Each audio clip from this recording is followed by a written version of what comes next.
today with the Health Department, and Dr. Gil Wright is here. I'll let him get started and introduce who's here with him. Sure. So I have with me Jim Diamond.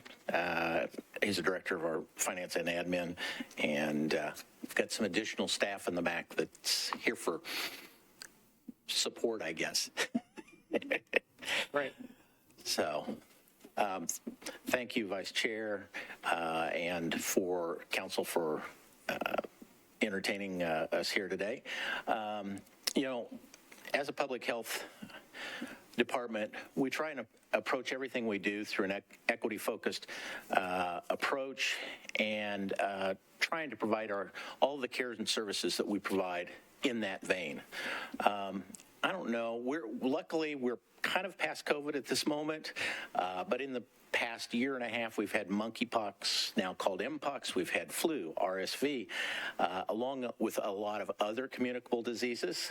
We have over 50 programs in the health department that include environmental health with such things as pool and septic tank approval, mosquito vector disease control, air pollution, food inspectors. We have Metro Animal Care and Control, family planning, sexually transmitted diseases, HIV, maternal and fetal health, TB, fetal and child death review committees, birth and death certificates that we issue.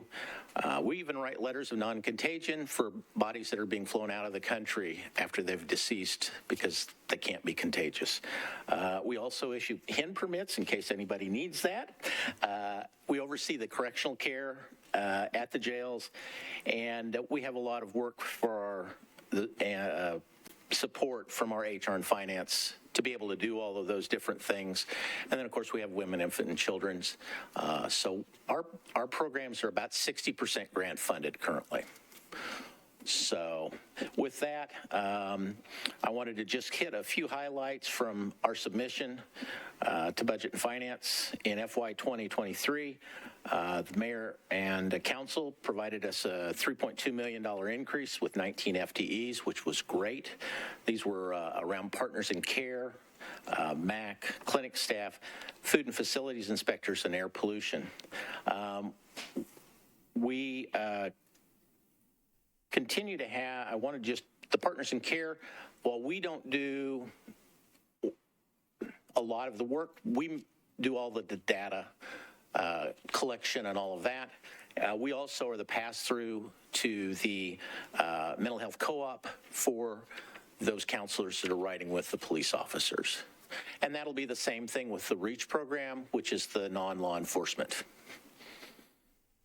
So currently, we have 37 open positions. Those are due to retirements, promotions, and then 8 we held open originally to go through the 2% reduction exercise. Thankfully, we didn't have to execute. And that's only about 5% of our total workforce. So I think we're in pretty good shape there. Metro Animal Care and Control has 47 positions, because I always get questions about this. I thought I'd just start with this. Has 47 positions total. 15 of those are currently open. 5 are currently onboarding. I would say that the best thing is that last year, a lot of the positions are entry-level positions, and with the salary increase to $18 starting, and with a change in leadership, we've had remarkable improvement in our retention, which has been great. We still have some positions open, but our facility is running out of room because it's almost always full. And to try and add additional positions to animal care and control is kind of a diminishing return at this point. So in FY 2024 budget, we did request about $5.4 million. The mayor's budget included $4.79 million of that, so about 89% of what we asked for. We're very grateful for that investment in our department. We have, as everybody else does, has increasing need for interpreters through either a language line or Arabic and Spanish interpreters particularly. Previously, those have been tied to some of our grants, and when they're on a grant, they're 100% on that grant, and so they really aren't supposed to be doing things off of that grant. By allowing us to move these or add these positions, it will help us better serve our public and be able to move those back and forth. The other thing that was added in our budget with the mayor's office was clerical staff. With English speaking language as a second language or English as a second language, and maybe even not speaking any English, it does take longer for our clerical staff to work through those and provide the appropriate customer service that they deserve. We do look to try and hire those people that can speak multiple languages, but that isn't always possible. There is in the funding also an increase in funding for the Partners in Care as it expands to additional precincts. And the REACH program, which is the non-law enforcement, just got started about 3 months ago. So we asked for money to continue it for the next year as a pilot so that we would really know what the results are going to be, because it just hit at the wrong time otherwise to really put that into a request. In the budget, there are 3 key positions that I think that the mayor's office did a great job of giving us a large percentage of what we asked for, but I would say there are 3 positions I think would be key that if we were able to get those would be helpful. One of those is a Health and All Policies manager. Health and All Policies, our Health and All Policies has been working with a number of different metro community, inside metro but outside also. In particular, the one that we've worked with the most recently is the juvenile court system as they look at a new facility. And what that really is looking at facilities, transportation, all of those things that affect your health and how building or programs may improve or worsen your overall health. Things like parks and safe walkways and lighting and all of those types of things improve overall health, maybe even more sometimes than seeing a physician. So it's important to consider those things. So that was one of our positions. The other 2 positions are behavioral health counselors. As we know, behavioral health across the country after the pandemic has really been necessary, and the need is increasing. If you look to studies done recently for young women, it is its highest rate ever for depression and other things in that age group. And so really, while we would focus on all age groups, really trying especially to focus on youth and children would be important. So we are still working on working to get a site to replace our Woodbine Clinic. It's a 100-year-old building that was built as a school and not as a medical facility at all. It's not on the bus line. But we are hopeful in maybe of locating a site, and hopefully in the near future can ask for financing for that building. So with that, I will open to questions. Great. Before we open it up to the floor, I had a follow-up to the 3 positions needed. What is the estimated cost for those positions? The 2. Well, you said 1. Well, right. The Health and All Policies, I think, was 105.9. 105.9. And then the 2 behavioral health counselors would be 212. the same amount, double. Times 2. 212. 212. Great. Thank you. I think I saw Councilmember Allen first. Thank you. I'm excited that we're expanding Partners in Care, and I'm excited that we're piloting REACH. Can you tell me where it shows up in here? Because I didn't recognize anything that sounded like it. Jim? I'm sorry, are you looking at the? So my understanding, REACH is sort of the next tier down on behavioral health that's paired with an EMT as opposed to an officer, a police officer? Sure, that was budget modification 19. I don't know if you have that in front of you that was approved, Gotcha. or it was included in the mayor's budget, I should say. Second down. Reach, there it is. Okay, awesome. Anyway, I'm excited we're doing that. And I know that there are some cities that have a third tier, which is sort of the peer counseling something or other, and I don't know if that even comes under y'all, but is there the possibility of continuing this expansion that we're doing to look at that as a pilot as well? Absolutely look at that down the road. I think we have to get through a study at a time to know what the impact's going to be and to really look at what the gaps are.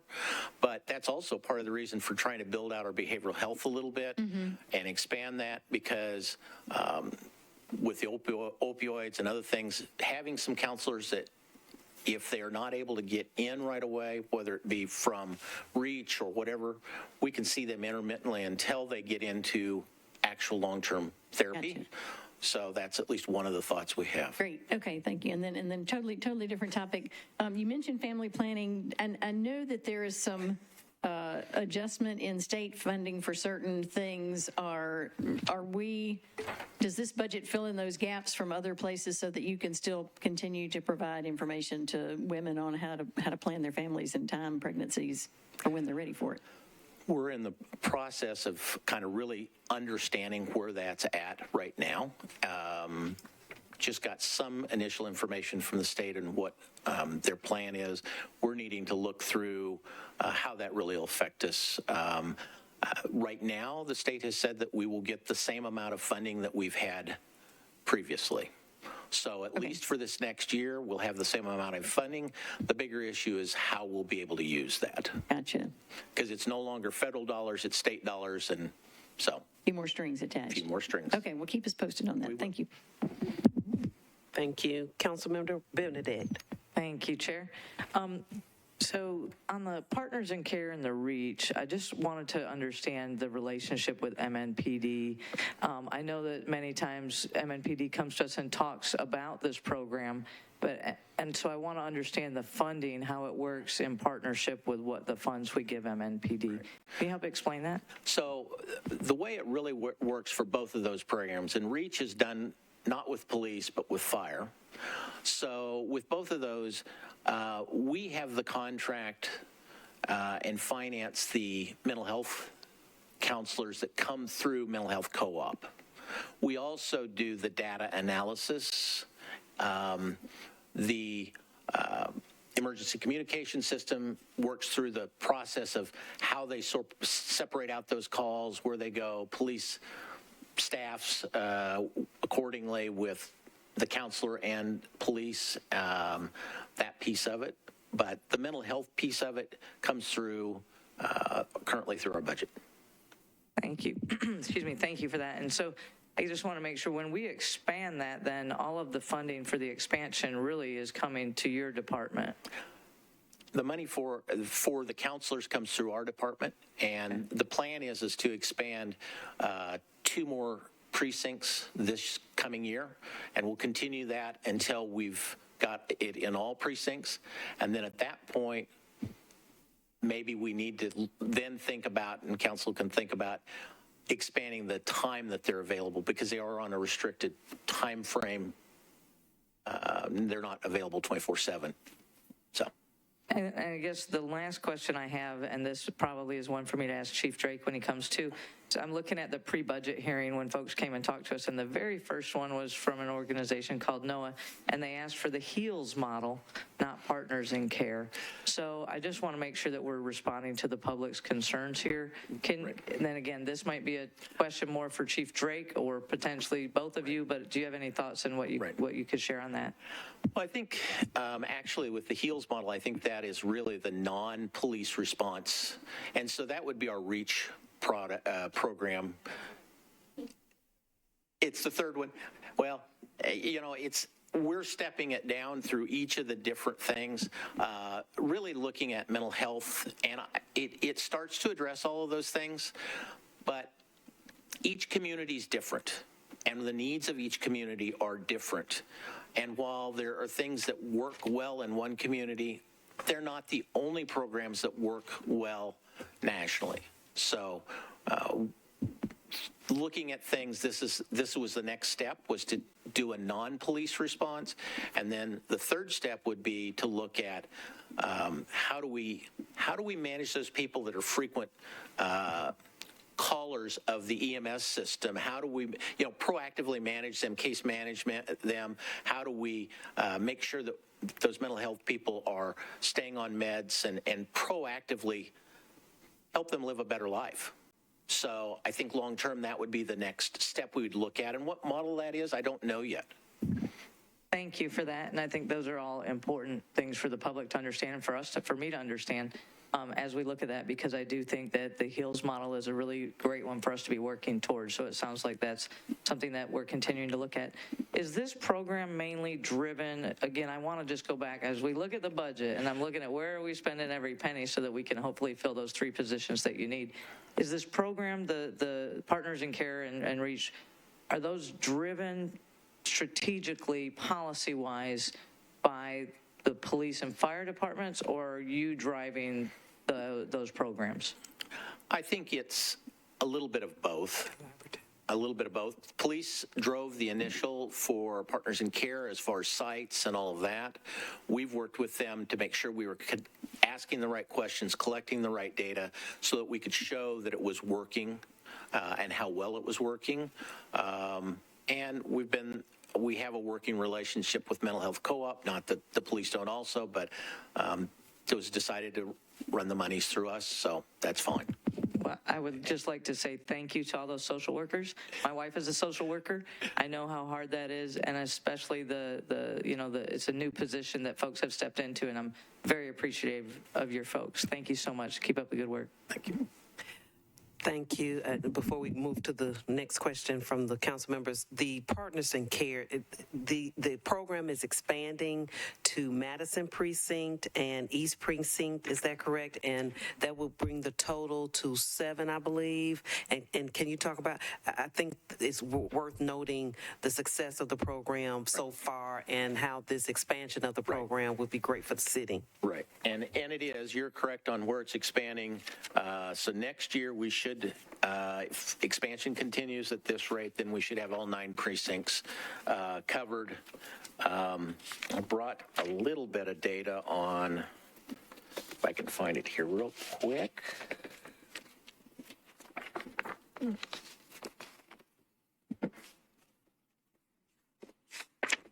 There it is. If you're looking at, I pulled the June 28th, 2022 through March 31st, 2023. So essentially the last 3 months or 3 quarters, 30% of, or 31%, of the calls, the disposition was that they provided services on site. 25% of the time they did get transported to the ER. About 8.5% of the time they got transported directly to inpatient. Transfer to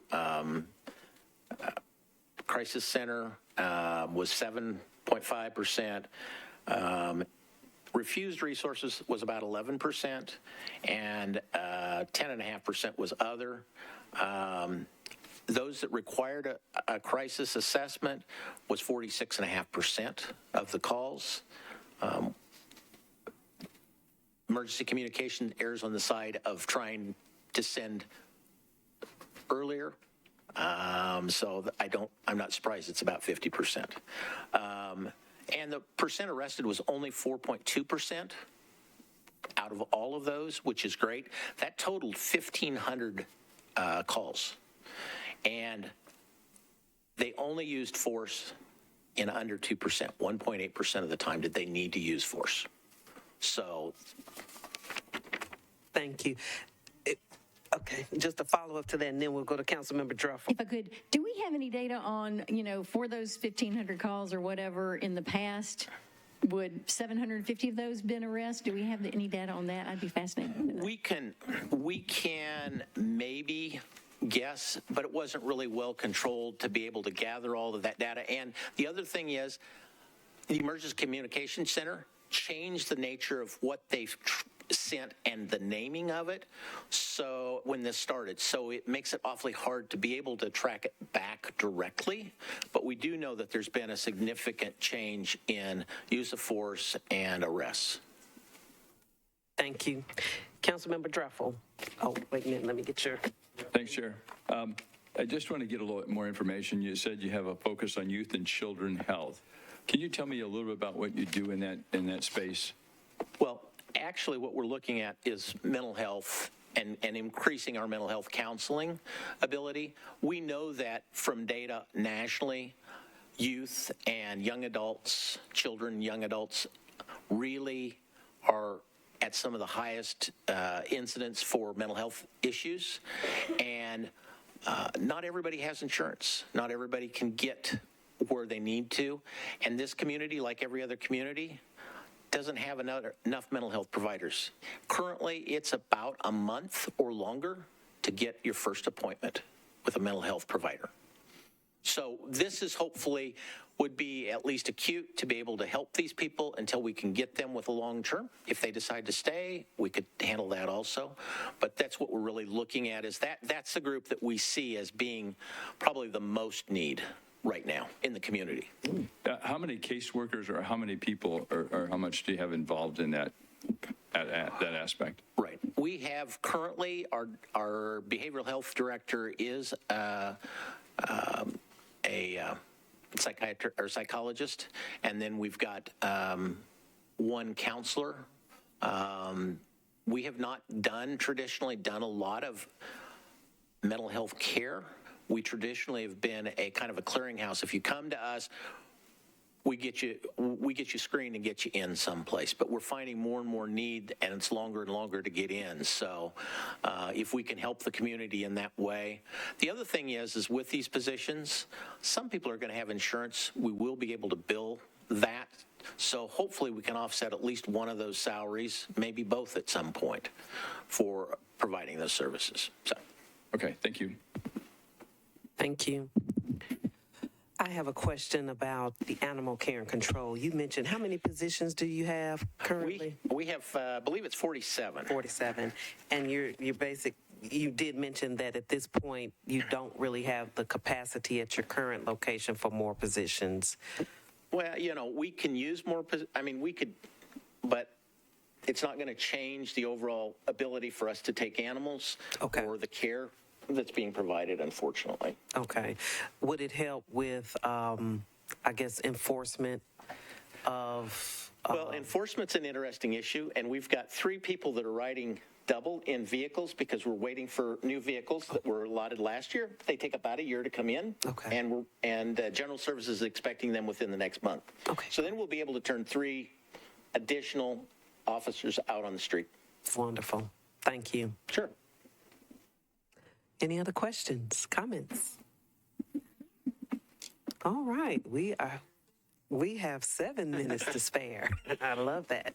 Well, thank you all for being here. Thank you for the work that you do. We appreciate you. Thank you. All right, that concludes our budget hearings for today. Stay tuned for tomorrow. We will start at 4 o'clock, and we'll have Parks and Recreation, Library, NDOT, and Social Services. Thank you all.